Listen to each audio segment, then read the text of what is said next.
Hola, les habla Iraida Blanco, directora del proyecto Mirada de Aves en Santo Domingo, Mérida, Venezuela. Los invito a escuchar una conversación con Luis Saavedra sobre cóndores y águilas y aves rapaces y también sobre cómo inculcar el amor por la naturaleza. Así que acompáñennos en este atardecer, anochecer merideño y disfruten.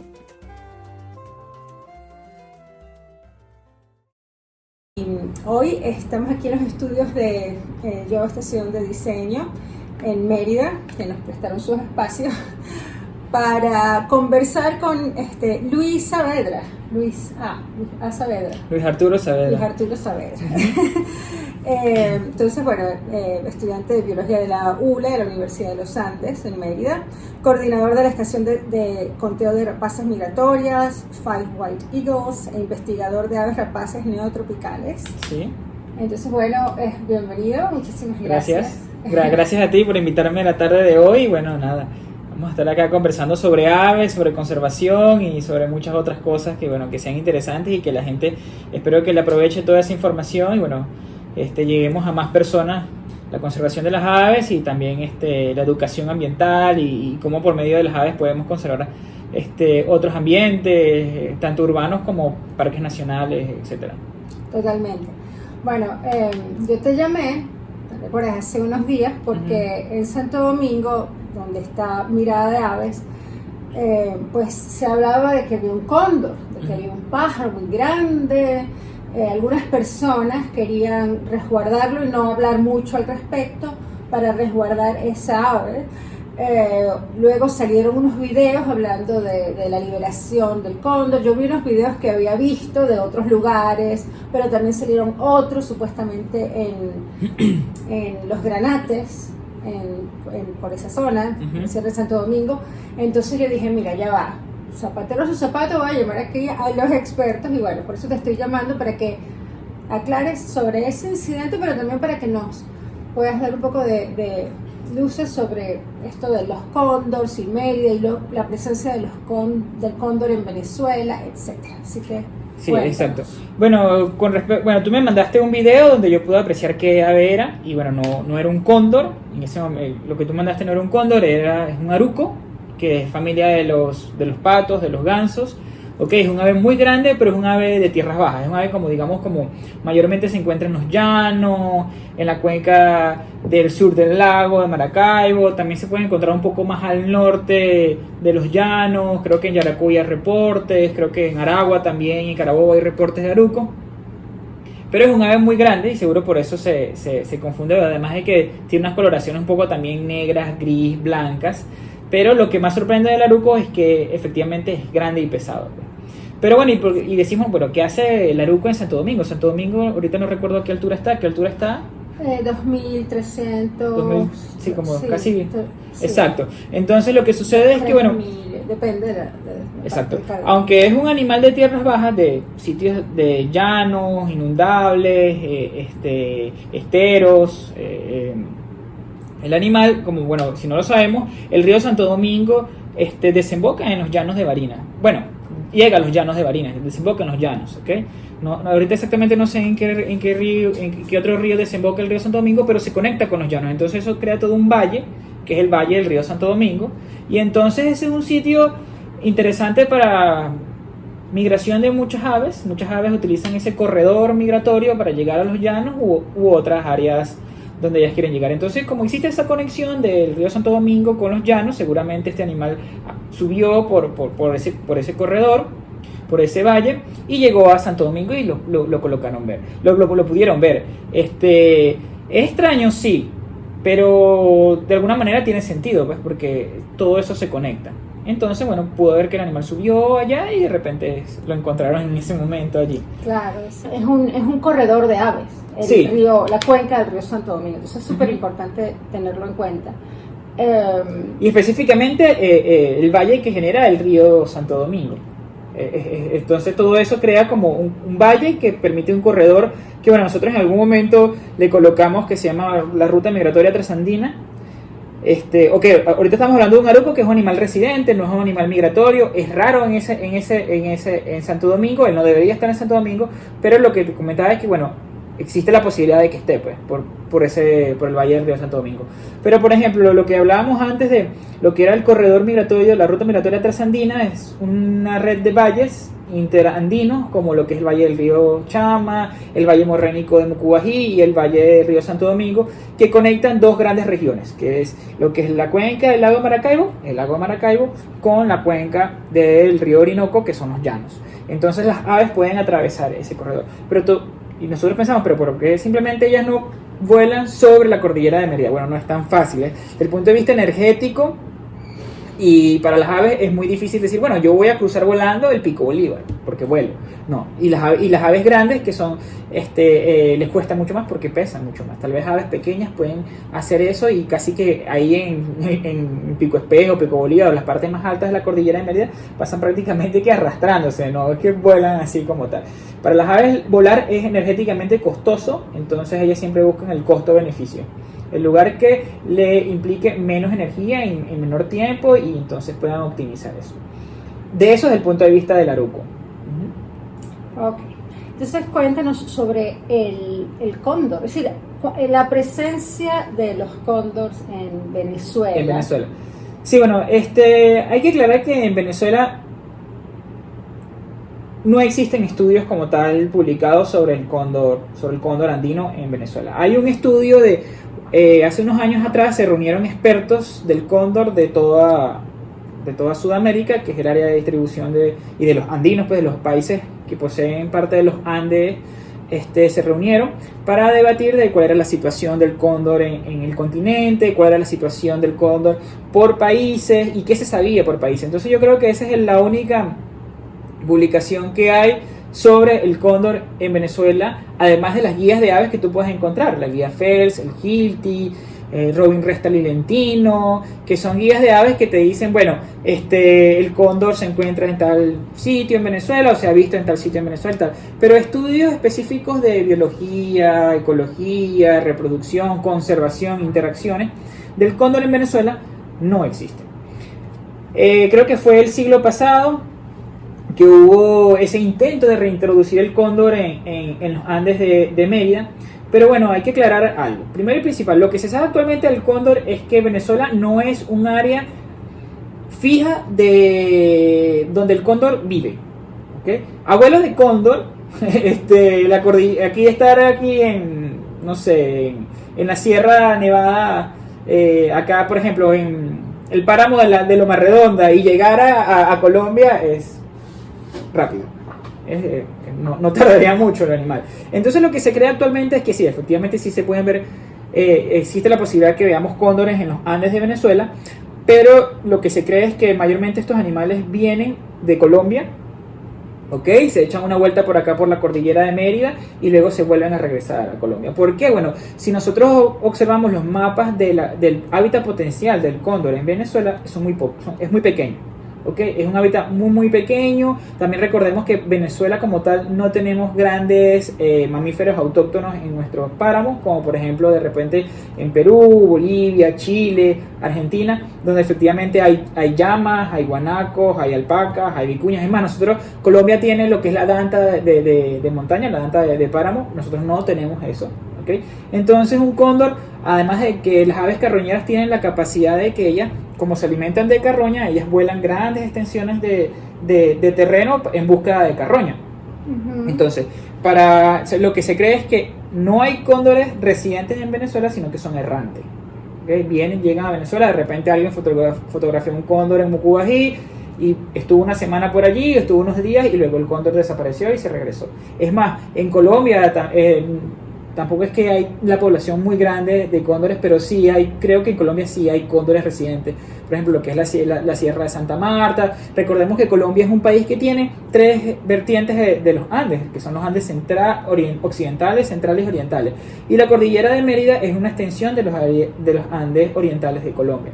Lo que pasa es que, bueno, nuestra cordillera de Mérida está separada de los Andes orientales por algo que se llama la depresión del Táchira, que queda en San Cristóbal. Esa depresión es una barrera biogeográfica para muchas especies, y eso hace que la cordillera de Mérida tengamos muchas especies endémicas de aves, endémicas, porque, bueno, esa barrera biogeográfica, que es la depresión del Táchira, donde se encuentra San Cristóbal, es una barrera para que muchas aves pasen. Pero los cóndores, bueno, efectivamente, sin abuelo de cóndor pueden ellos atravesar.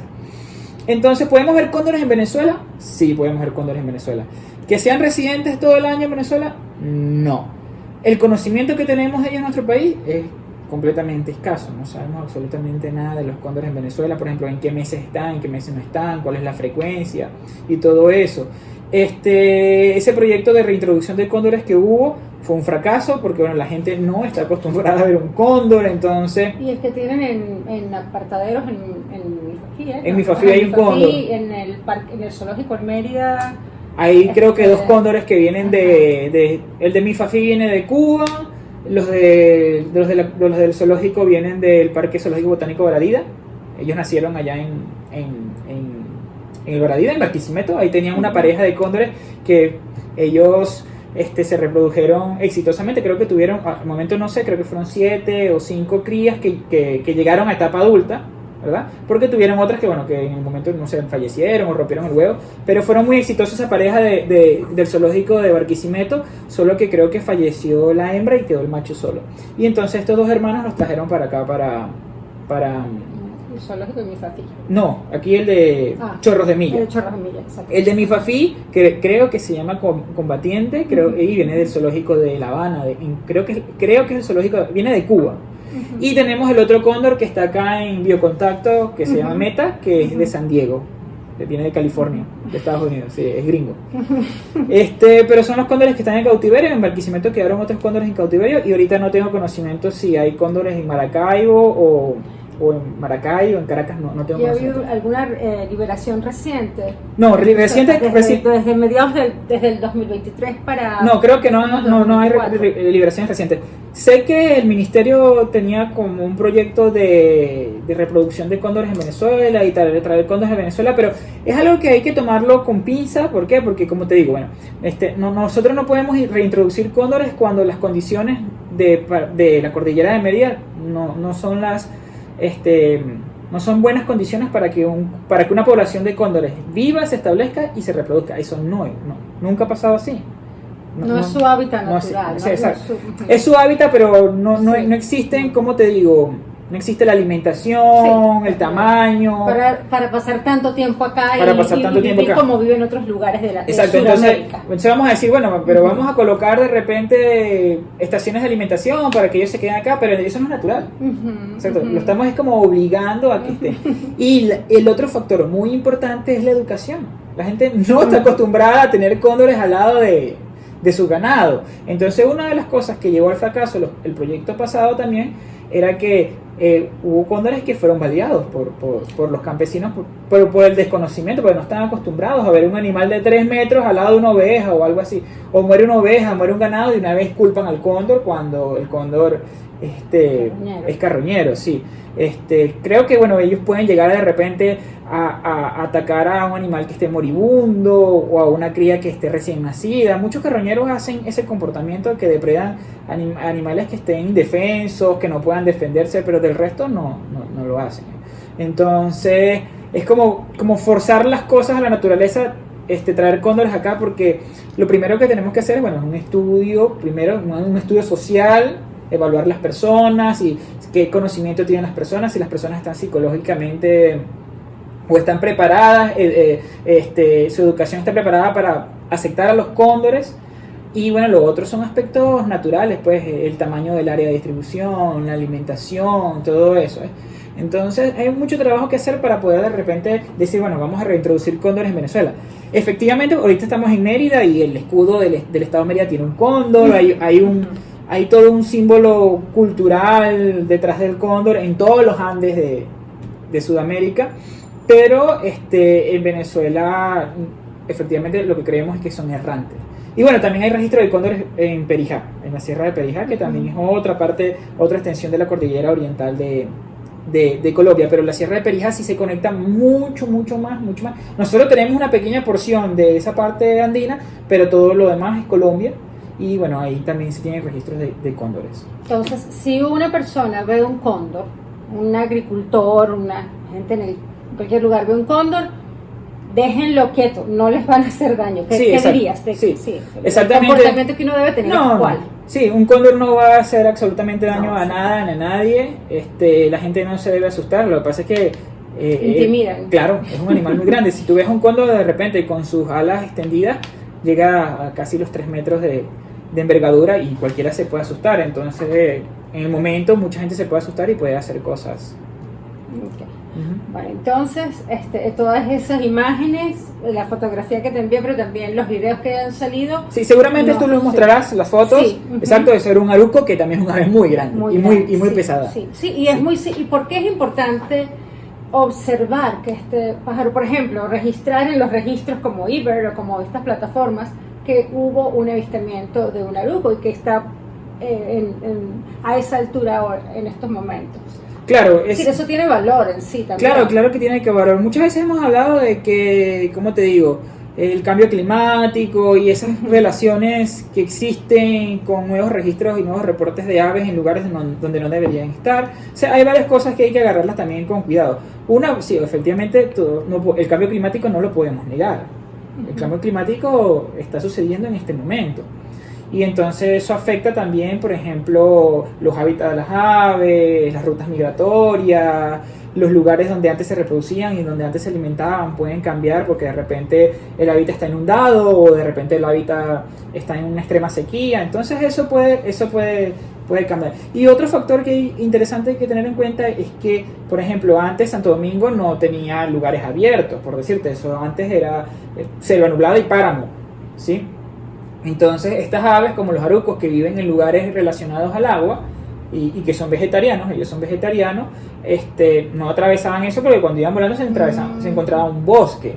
Entonces ahorita lo que antes era bosque ahora puedes encontrar, no sé, un potrero, ¿sí? Entonces eso lo digo porque nos hemos dado cuenta que muchas especies de, por ejemplo, yo que me especializo en aves rapaces, que estoy trabajando con aves rapaces desde el 2020,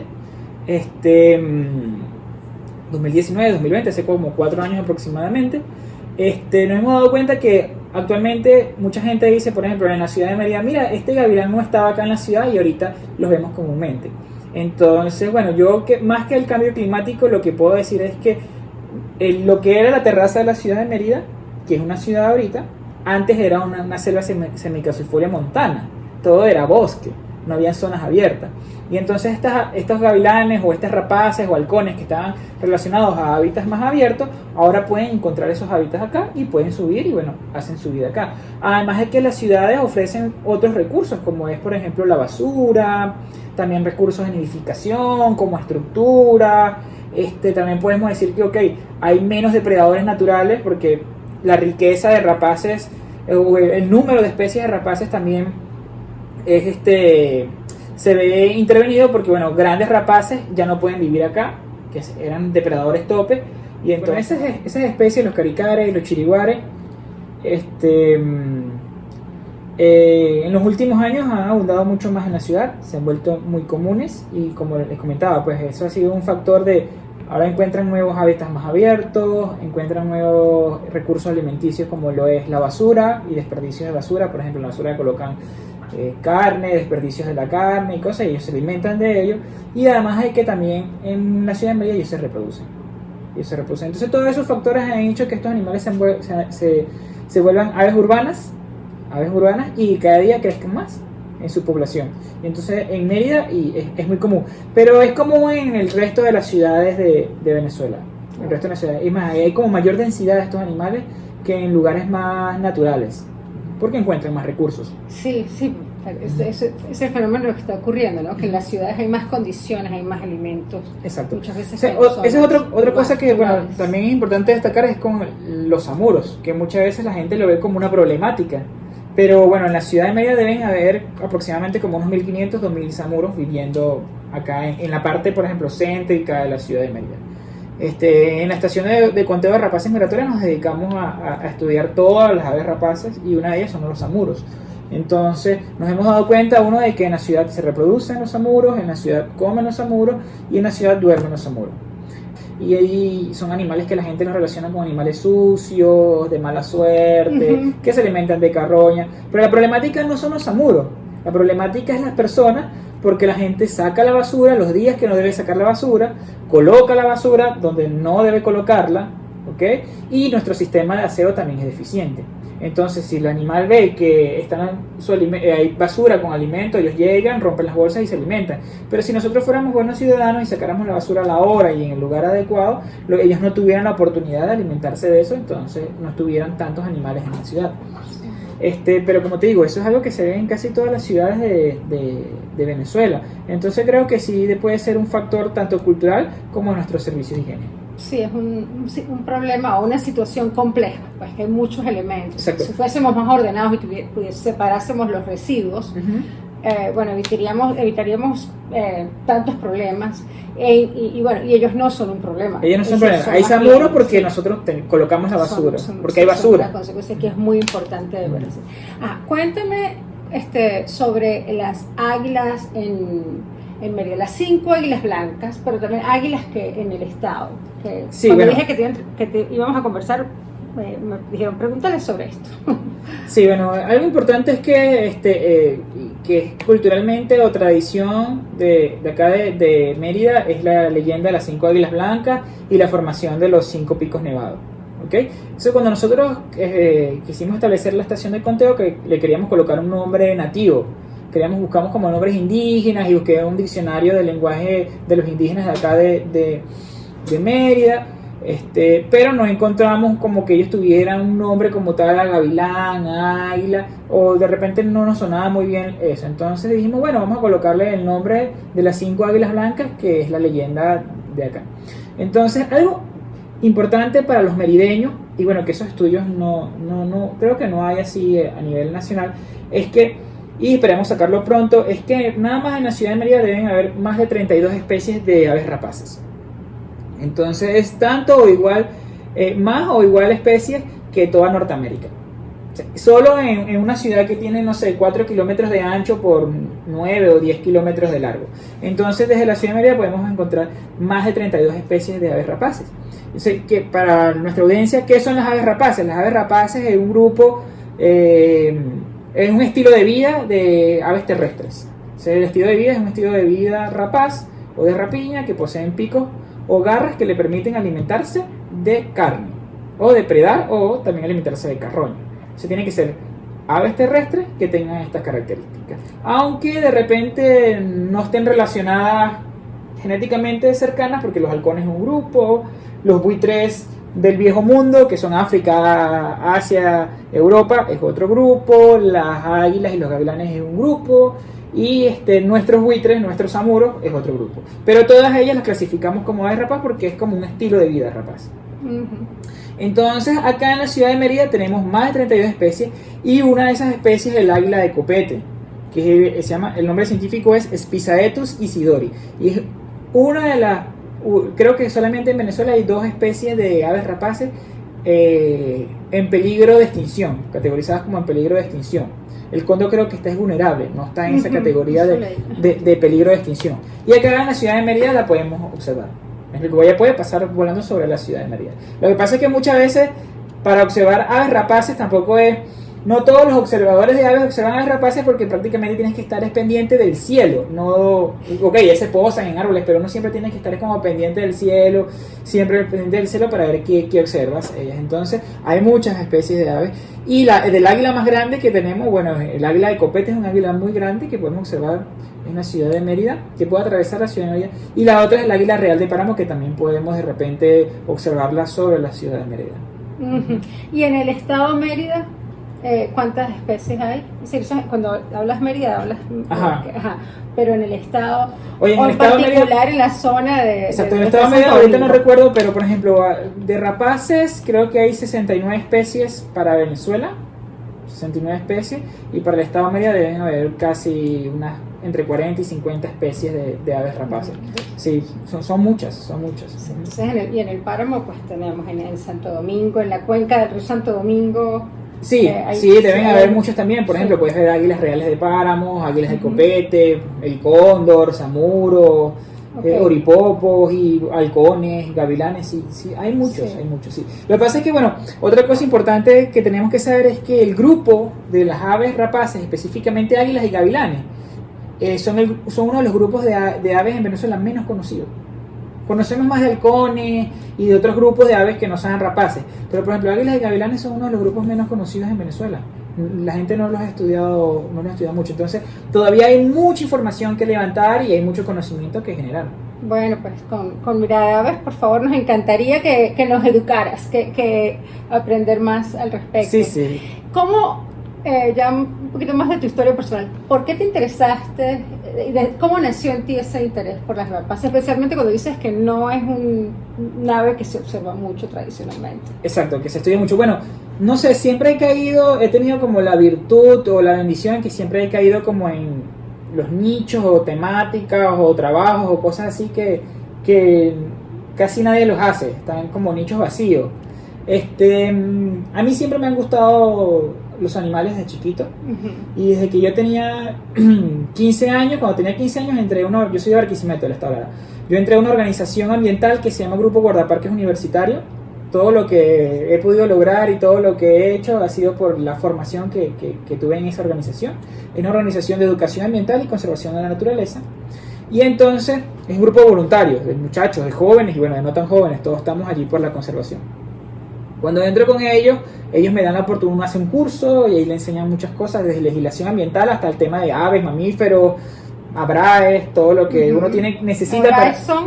Las ABRAES son áreas bajo régimen de administración especial, los parques nacionales, monumentos naturales, refugios de fauna, etc. Entonces, cuando yo entro a ese grupo, yo me formo porque ellos te forman para que tú seas un líder ambiental. Ellos te forman para que tú seas un líder ambiental desde pequeño. Y bueno, ellos me dan la oportunidad de entrar en contacto con varios proyectos a nivel nacional de biólogos. Ellos hacen educación ambiental, pero también ayudan en la investigación con biólogos y ahí entro en contacto y una de esas oportunidades es ir a anillar aves en el Parque Nacional Henri Pittier, en Rancho Grande, en el estado de Aragua. Hay un proyecto que tiene más de 30 años interrumpidos anillando aves, que es de la colección ornitológica Fels y la Sociedad Conservacionista Audubon Venezuela, y entonces ellos coordinan ese proyecto. Y bueno, cuando yo llegué allá, eso fue alucinante para mí. Eso fue entrar en contacto con las aves, con los investigadores. Para mí, en ese momento, esa semana allá en Rancho Grande, en ese lugar mágico, porque Henri Pittier es un parque nacional bellísimo, los bosques tropicales de Henri Pittier son hermosos. Yo decidí estudiar biología y decidí estudiar aves. Yo todavía no estaba en la universidad, estaba en bachillerato. Pero yo ya, cuando estaba en tercer año de bachillerato, ya había decidido estudiar biología y aves. Luego me surge la posibilidad de venir a Mérida, a la ULA, a estudiar biología, y es lo que estudio ahorita, biología, acá en la Universidad de Los Andes. Trabajé unos años con otro grupo de herpetología, anfibio, que no era un grupo que a mí me motivaba desde el punto de vista investigativo, aunque sí hice unas cosas de investigación, pero me gustaba mucho la conservación porque es un grupo amenazado. Muchas especies de anfibios están en grave peligro de extinción, pero siempre me mantuve con mi pasión por las aves. Cuando entra la pandemia, yo dejo de trabajar con anfibios y tampoco estaba estudiando porque estábamos en pandemia, entonces, y teníamos tiempo libre. Entonces, junto con una amiga y unos profesores de la Universidad de los Andes, nosotros decidimos monitorear la migración de rapaces que la habíamos visto antes pasar sobre la ciudad de Mérida, pero no simplemente la habíamos visto pasar y sabíamos cuáles eran los meses, pero dijimos, bueno, vamos a estudiarlo. Y entonces allí en el 2020, 21, 22, 23, en el 2020, inicia toda esta pasión por las aves. Muestreamos un mes, 100 horas de esfuerzo hicimos sobre la terraza de un edificio, contando rapaces migratorias, identificando todas las que pasan sobre la ciudad, los números, y los datos fueron tan importantes y tan relevantes, tan únicos, que decidimos aplicar a unos proyectos internacionales con unas organizaciones que se dedican a trabajar con rapaces migratorias, y ahí comienza todo. Ahí comienza este camino a trabajar con solo aves rapaces, y es a lo que me quiero especializar, a estudiar y a conservar aves rapaces en el neotrópico y en el mundo. Entonces esas puertas se nos abrieron, muchas organizaciones nos han apoyado, como 6 organizaciones internacionales nos han apoyado con todo este proyecto de rapaces migratorias, es algo nuevo, somos los únicos en Venezuela que tiene una estación dedicada a conteo y monitoreo de rapaces migratorias, porque por ejemplo en Henri Pittier, si cae un halcón peregrino, si cae un águila en sus mallas, ellos la anillan, la sueltan y la estudian, pero nosotros por allí no pasan, los grandes números que pasan por acá por Mérida no pasan por la parte norte de Venezuela. Creo que somos los únicos en Sudamérica que estamos contando oripopos migratorios, Y bueno, entonces todo eso ha sido muy emocionante para nosotros y hemos sacado mucha información. ¿De dónde vienen dónde migran? ¿Cuál es la ruta migratoria? Bueno, estas rapaces migratorias que pasan sobre la ciudad de Mérida, ellas nacen en Estados Unidos y Canadá.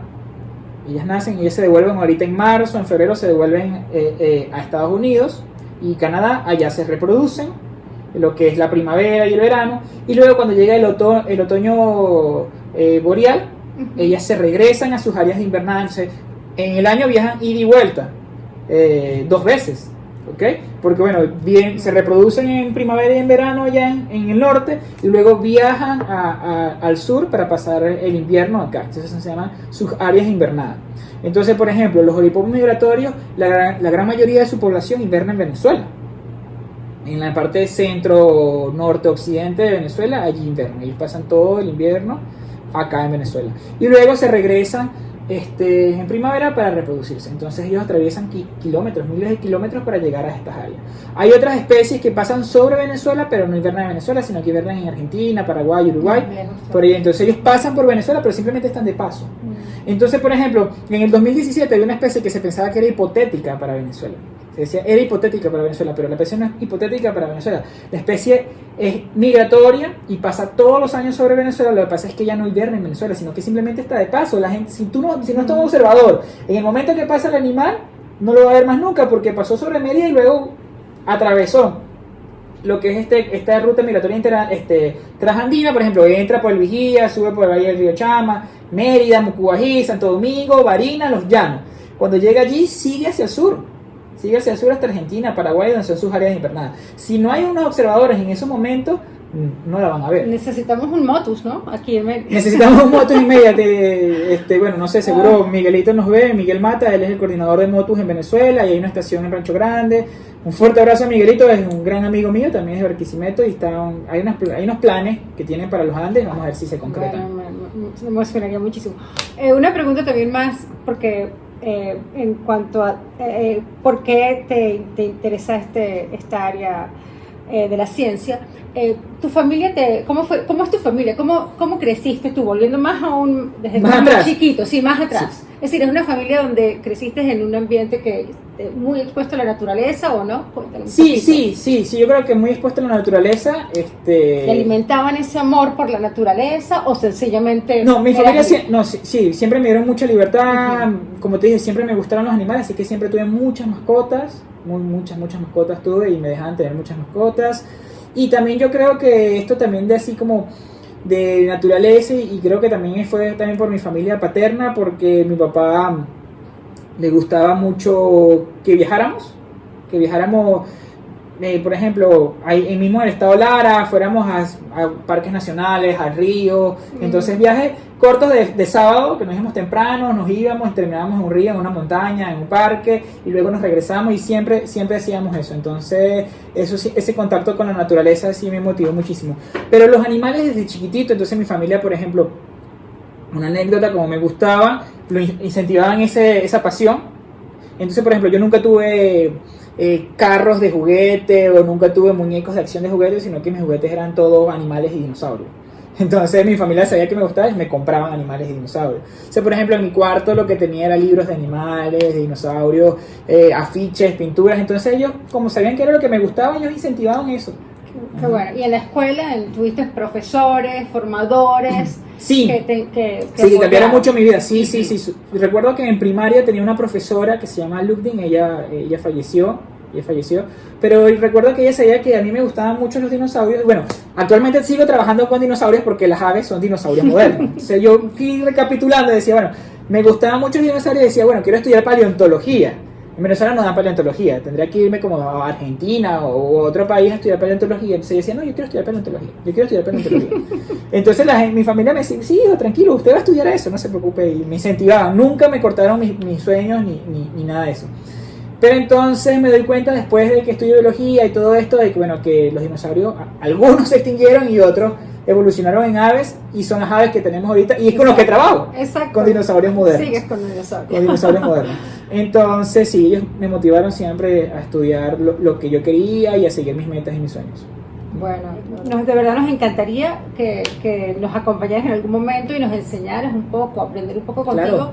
sobre lo que tenemos, cómo respetar esos ecosistemas y bueno, cómo cuidarlos, ¿no? Porque creo que mucho es conocimientos, entendiéndolos. Sí. Bueno, yo soy licenciado, estudio biología en la Universidad de los Andes, pero soy licenciado en pedagogía alternativa de la Universidad Simón Rodríguez. Y allí en mi trabajo investigativo yo hice un trabajo con evaluar interacciones entre aves rapaces y comunidades rurales en la serranía de Churguara, en Falcón. Mi familia, yo soy barquisimetano, pero como mitad falconiano porque toda mi familia viene de Falcón, de una serranía que se llama la serranía de Churguara. Son unos bosques también, ahorita hay mucha deforestación, pero ahí eran unos bosques muy interesantes. Y bueno, yo hice mi trabajo investigativo allí haciendo entrevistas a los pobladores de si los gavilanes se alimentaban de sus gallinas o sus animales domésticos, si ellos cazaban a los gavilanes por esas interacciones y si ellos reconocían qué especies de gavilanes o aves rapaces se alimentaban de sus animales domésticos. Y entonces, en conclusión, lo que me di cuenta es que sí existen interacciones negativas. Estas interacciones negativas a nivel internacional se llaman como conflicto humano-vida silvestre, pero hay que recalcar algo, que la naturaleza no está en conflicto con el ser humano. El ser humano es el que entra en conflicto con ellos, porque es un gavilán, es un animal que no dice, bueno, yo voy a comerme las gallinas de Don Felipe porque Don Felipe es una mala persona. Ellos simplemente hacen cosas naturales de su naturaleza. Y además son áreas muy intervenidas, y entonces cuando tú intervienes un área, reduces el hábitat, por lo tanto reduces las presas, por lo tanto a esos animales lo único que les queda es alimentarse de lo que encuentran, y lo que encuentran es una gallina que con sus pollitos que no está pendiente, ha perdido ese instinto de estar siempre atento ante depredadores porque el ser humano la ha domesticado. Entonces lo que te puedo decir es que sí hay depredación por parte de gavilanes, con específicamente gallinas, que es lo que crían allí. Los gavilanes no pueden matar una res ni nada de eso, sino que son aves de corral. Sí existe, y efectivamente también existe la caza de las personas hacia estas especies depredadoras. Pero ¿qué es lo que sucede? Que me doy cuenta ya que lo que preguntaba es que esa caza por depredadores, para esos depredadores, es muy pequeña.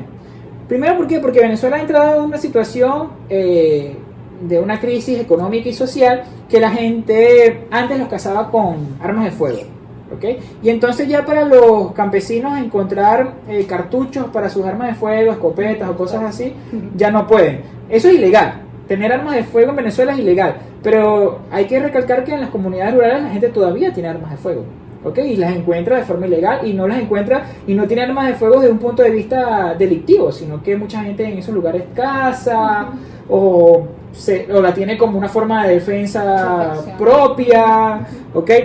Bueno, no vamos a entrar en ese tema, solo estamos diciendo que sí llegan a tener armas de fuego. Entonces, en estos momentos la gente les es difícil encontrar cartuchos para sus armas de fuego y no caza, porque los gavilanes lo puedes cazar con un tiro, no es que se vas a tirar, puedes tirar una piedra, pero no creo que mates a un animal con una piedra.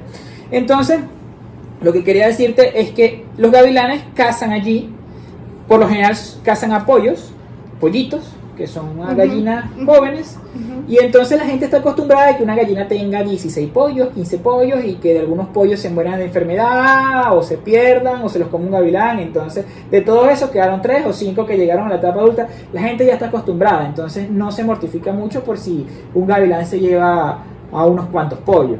El problema es cuando ya de repente se lleva todos los pollos, y entonces ahí sí toman cartas en el asunto. Además también pueden comerse ratones y si tienen una función, a veces solo enfocamos cómo nos perjudica a los seres humanos, pero no los beneficios que ellos nos proporcionan. Sí, exacto. ¿No? Entonces, lo interesante es que la mayoría de la percepción es negativa, pero hacia los gavilanes en ese sector, pero las acciones a tomar para ellos ahorita no es mucho, no es que mueren grandes cantidades de estos animales por causa de las personas.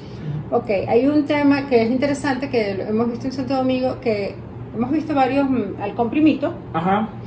Y han caído, por alguna razón, como son un poco torpes o algo así, caen cuando están polluelos.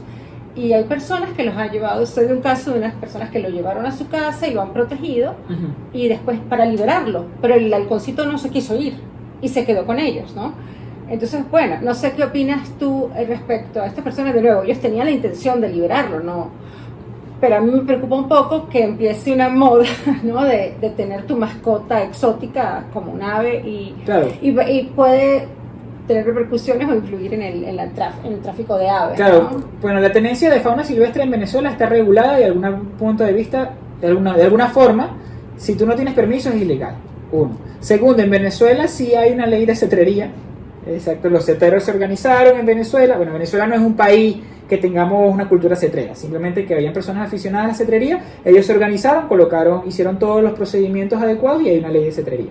¿Qué es cetrería? Cetrería es el arte de entrenar aves rapaces para fines deportivos o fines de caza deportiva o de caza de subsistencia. Ya de subsistencia ya son muy pocos lugares en el mundo donde queda cetrería por subsistencia. Pues habían grupos nómadas, árabes o mongoles que tenían águilas y con ellas cazaban liebres o cazaban zorros o cazaban lobos. Y actualmente eso se ha ido más desde un punto de vista deportivo. Exacto, cazan animales desde el punto de vista deportivo o hacen espectáculos con aves rapaces y crían aves rapaces y todo eso. En Venezuela hay una ley y que regula la cetrería, qué especies puedes tener o qué especies no puedes tener. El comprimito está dentro de esa ley.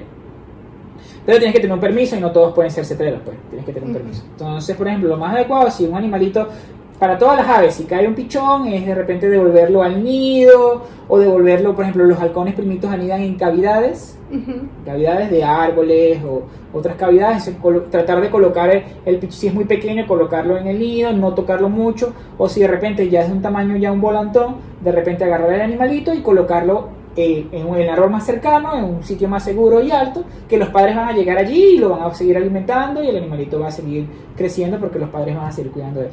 Lo mejor es no intervenir. Si está en el suelo, bueno, a veces uno como ser humano siente compasión y trata de agarrarlo y llevártelo a tu casa, pero bueno, la naturaleza es la naturaleza y muchas veces no todos sobreviven y son cosas naturales que suceden.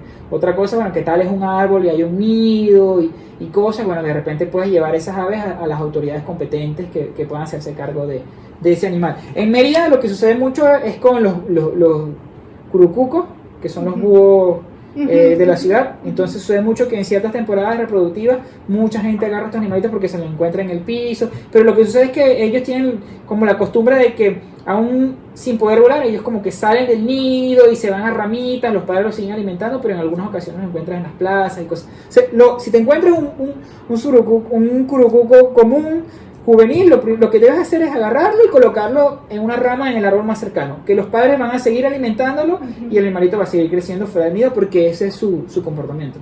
Sí, bueno, súper importante todos estos tips. Bueno, nada, pues yo súper agradecida que hayas venido acá. No, gracias a ti. Bueno, nada, esta entrevista estuvo muy interesante. Muchas gracias por permitirme estar aquí en este espacio. Y bueno, la reflexión final es que seamos más curiosos. Alrededor de nosotros siempre hay muchas cosas que asombran en las ciudades, en todas partes. Y bueno, creo que sobre todo los jóvenes y todos, muchas veces estamos súper atentos a las redes sociales, al teléfono y a muchas otras cosas y no nos fijamos de verdad lo sorprendente que es el mundo y la naturaleza que nos rodea. Y bueno, esa es mi invitación el día de hoy, a que seamos más curiosos, seamos más atentos. Hay muchas cosas en las ciudades, en áreas urbanas y en la naturaleza en general que son impresionantes. Entonces, bueno, muchas gracias por escucharnos hoy.